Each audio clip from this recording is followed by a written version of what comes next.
Good morning, guys. Welcome to the vlog. My commute time, which is usually 30 minutes, is now 45 minutes because it is wet and gross outside. So I'm probably gonna be late. I still haven't figured out what to do on my commute, like if I should listen to the radio or listen to a podcast, practice my Spanish with the Spanish podcast. I tried to do that yesterday, but I felt like I wasn't focusing, you know? Today's gonna be the first actual day of infectious disease. I really don't know what to expect. Like, I assume I'm gonna be pimped on antibiotics, which are not my favorite topic, but I don't know. Maybe I'll get pimped on bacteria. Maybe I won't get pimped at all. I don't even know their style. Yesterday was very, very busy. Did I tell you guys? Did I say this in the vlog? I don't even remember. I never met up with the preceptor because she was rounding when I was done with orientation. And I didn't meet up with the Cheif Resident, which is the resident for infectious disease, because he was interviewing residency applicants. Yeah, I am beyond late. I parked at 8:05, and I have a 10-minute walk to the hospital.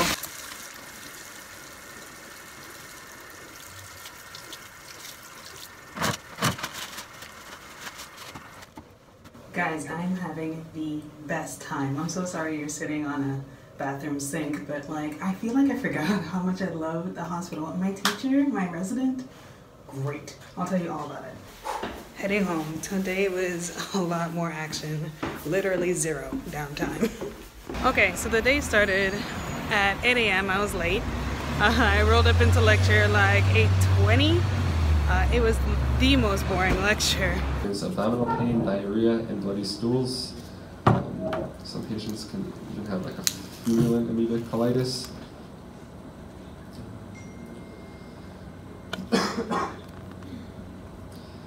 So to diagnose this, you'll see blood and mucus in the stools, and under microscopy you can also see trophocytes with ingested red blood cells in them. That one was given by an internal medicine doc. The following lecture, so much better, given by a surgery resident. So some general principles of bite management can be remembered with the mnemonic helicopter. The first is history. It's very important to get a good history of the animal that bit the person, what they were doing, if it's a known animal, a strange animal, a wild animal, domesticated. All of those things you have to take into account before you begin treatment.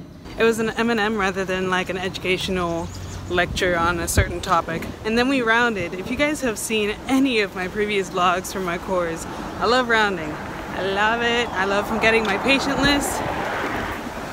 Sorry if that's loud. I love getting a synopsis of my patients, either from the ED or from whoever was taking care of that patient before me. I love coming up with a plan. I love doing a physical exam and see if the clinical presentation correlates to what I'm thinking in my mind for a possible diagnosis, if it correlates with the lab values, with the imaging, all of it. The resident I'm working with is beyond awesome. He's the Cheif Resident. That is perfect. Like that I was able, or not able, but that I was matched with the Cheif Resident. He's so caring. I don't know if I want to use the word caring, but he like looks out for the medical students, and I'm the only student with him. But he's like, he teaches through every single patient. He asks if you have questions. If you ask your question, he goes through the answer. He doesn't just tell you to look it up, or you look it up and then tell him. He actually teaches. Oh! He goes through the imaging step by step, how to break down, or he breaks down how to read x-rays, CT scans. Guys, I mean, I'm in love, I think. I think the building of this hospital is old, but everything in it is newer. Like, we saw patients on one floor, like we saw 2 patients on one floor, and went to write the note, found a computer instantly. And I know this might sound weird, but maybe I didn't talk about this in my last hospital, but finding a computer was like a fucking mission. You know what I mean? Like, and so many, it's like nurses, doctors, PAs, everybody uses the very minimal amount of computers available, but this hospital has computers everywhere. Like immediately, as we left the patient room, we're like, let's chart. Boom, charting. This is my first time working on the consulting side. Usually I work on the primary team side. So the notes in the primary team would be like Sorry about the airplane. Okay, it's gone. The notes from the primary team would say something along the lines of requesting ID consult, requesting pulmonary consult, or whatever it is. And on this side, we're like, do this. You know, it's a lot more direct. We look at the presentation, we examine the patient, do a more focused physical exam rather than overall. They came for this specific infection, and we just go through medications, the antibiotics or antifungals or whatever the patient needs. From my car, guys, right away. There it is. Haha. Yes. So after we saw all the patients, after we updated all the notes, there was a lecture. It was noon at this time. So there was a noon lecture by this cardiologist who came from Hofstra University. She was talking about cardiogenic shock and how it's usually seen as a result of a myocardial infarction, which is a heart attack, and basically how to approach that situation to hopefully prevent cardiogenic shock. It was cool AF. I feel like I say this every time I get a cardio lecture from someone. Cardio just seems so effing cool. I don't know what specialty I'd want to go into, but right now cardio seems so cool. But they're overly saturated. Everybody's a cardiologist. So after the lecture, 1 o'clock. Oh, by the way, they feed you with every lecture, guys. Isn't that awesome?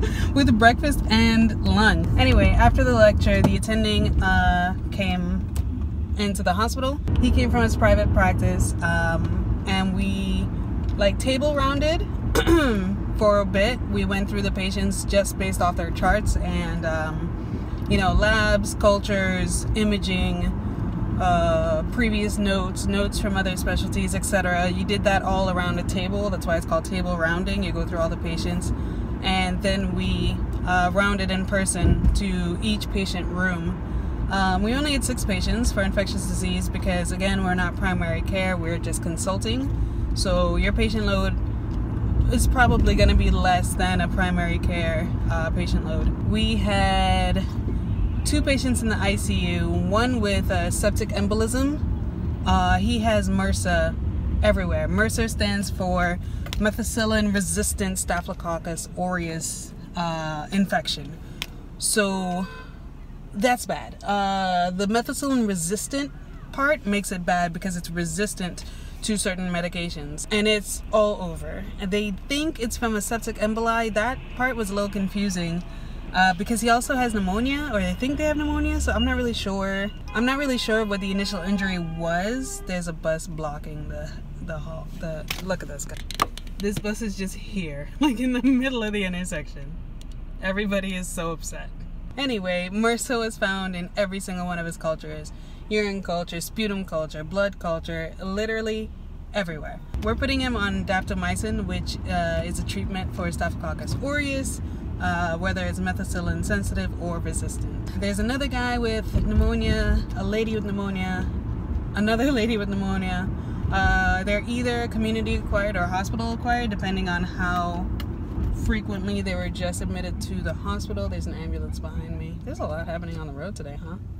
There's another lady, which this one's a little interesting. She's 50, came in for a hysterectomy, and while they were in there doing the surgery, they found what they think is a tubo-ovarian abscess. So we're just treating it like a regular abscess. And the last patient is being discharged, so irrelevant. Let's not talk about that. All in all, rounding maybe took an hour and a half. It wasn't actually long. That's table and in-person rounding. And I got released early. It's 3, and I'm out. Tomorrow it probably won't be an early release because the director talked to me today. She wants me to come up with topics that I'd like to discuss. It's not optional. Like, she made it seem like you could come up with some topics if you'd like. It didn't seem optional though, so I'm gonna come up with a couple topics that I want to discuss tomorrow. I was working on a list today, but you don't want to just be like, okay, so can we talk about endocarditis and not know anything about it? So I'm gonna do some research, gonna write down some notes, so it's an actual discussion, not them just giving me a lecture, you know what I mean? Already talked about research. On the second day, the director in our conversation brought up research. I told her I submitted to the ACP, the American College of Physicians, and she seemed impressed by that, and she wants me to come up with a case presentation that I'd like to, or a case that I'd like to write up. One of our patients that has an interesting presentation, she'd like me to write it up and submit it for publication. So that sounds good. And the Cheif Resident has submitted and published quite a few, so it's great that I'm working with both of those people. Hopefully I can find a project tomorrow and start working on it. Yesterday to today, I know it's only been 2 days, but you know when you just get that good vibe, that first impression good vibe, that's what I got. That's what I got a lot. Let me know if you guys have any questions. I know I'm just starting, but if you guys have any questions, if you'd like to see the daily videos, like let me know what you guys are thinking. Hey guys, I'm sitting on the floor. If you can't tell. Is it kind of, well, that's what it's gonna look like. This is like blasted out here. I just finished reading a bit in my Spanish book. This is a book I picked up from a bookstore just to help me practice my Spanish. It's entirely in Spanish. So far I think it's a story about this guy on a boat. I'm kind of struggling. I use Google Translate on my phone. I use the audio part, so what I do is I speak. I read the book out loud and I speak into my phone, and then it translates it. So there I'm practicing my pronunciation and also getting the translation. Like while I'm reading it, I'm seeing if I can understand it as well, look at the translation, see how well I did, write down the words I don't know, etc. I've added note cards to pages in the book with verbs that I didn't know and verbs I feel like are useful. It's gonna help with my Spanish overall. I also have a medical Spanish book somewhere. Oh, it's actually right here. I'm doing some remodeling in the room right now, so everything's kind of everywhere. So I took this out of the library and I go through it, not as often as I should. I just renewed it online so I could have it for longer, but things like this I think are very useful. The parts of the body in Spanish. I think, honestly, I'm just gonna look for a Spanish class online. Doing this on my own is kind of a lot. Anyway, I'm heading out now. I'm going to this orientation for a volunteer program called Repair the World.